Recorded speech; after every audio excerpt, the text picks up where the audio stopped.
আবারও চলে এসেছি তারানগর গ্রামে। দেখতেই পাচ্ছেন তারানগর গ্রামের বাড়ি ঘরগুলো সব কিভাবে ভেঙে নিচ্ছে।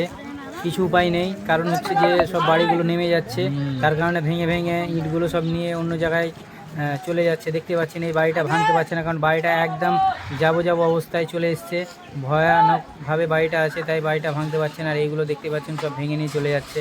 কত লোকজন দেখতে আসছে। দেখতে পাচ্ছেন এই জায়গাটা কিছুক্ষণ আগে ধসলো, কিছুক্ষণ আগে আপনার ধসে গেল। এরকমভাবে কিছুক্ষণ পর পর দেখছি কি একদম মোটামুটি ধসেই যাচ্ছে, প্রায় ধসে যাচ্ছে ভয়ানকভাবে। তো তারানগরের অবস্থা দেখতেই পাচ্ছেন, তারানগরের অবস্থা কঠিন খারাপ। তো সবাই তারানগরের জন্য অবশ্যই দোয়া করবেন যেন আর বাড়িঘরগুলো না কাটে। কারণ কত কষ্ট করে বাড়িঘরগুলো করেছে, রোদ্রে পুড়ে খেটে, রাজমিস্ত্রি খেটে ব্যবসা করে কত কষ্ট করে পাকা বাড়ি করেছেন। দেখতেই পাচ্ছেন সব বাড়িগুলো ভেঙে নিয়ে চলে যাচ্ছে।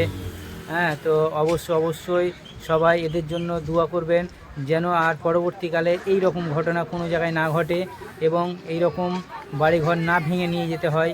কারণ এত কষ্ট করে দালান বাড়ি করে যদি ভেঙে নিয়ে যেতে হয় কেমন কষ্ট হবে ভাবুন। অবশ্যই সবাই এদের জন্য দোয়া করবেন।